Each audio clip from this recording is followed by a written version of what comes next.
বিএনপির 47তম প্রতিষ্ঠা বার্ষিকী উপলক্ষে আমাদের সদর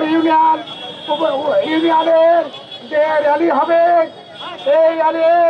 আমাদের মনে করে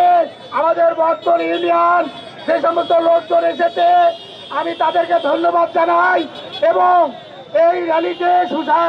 সুসংগঠিতভাবে এই র্যালি লোকের সঙ্গে নিয়ে চলার জন্য এবং সবাইকে আমি 9টা ওয়ার্ডের যে সমস্ত প্রেসিডেন্ট সেক্রেটারি এসেছেন তাদের নেতৃত্বে সুশৃঙ্খলভাবে এই র্যালিটা করবো আমরা, এরই আমি আশা রাখি। আজকে আমরা জাকির ভাই, কুতুব ভাই এদের নেতৃত্বে আমরা আজকে সুসংগঠিতভাবে আজকে এই 4 নং জগতি বর্তমান ইউনিয়নের যে নবনির্বাচিত কমিটি হয়েছে, আমরা আশা করে এই কমিটি আগামী দিনে আমরা ধানের শীর্ষে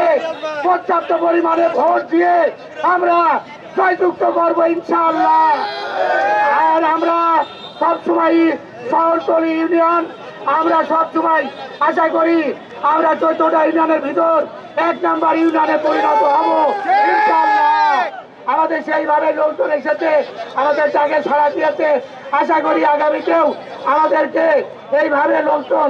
আসবে এবং প্রত্যেকটা ওয়ার্ডের সভাপতি সেক্রেটারিকে ধন্যবাদ জানিয়ে আমি আমার বক্তব্য শেষ করার আগে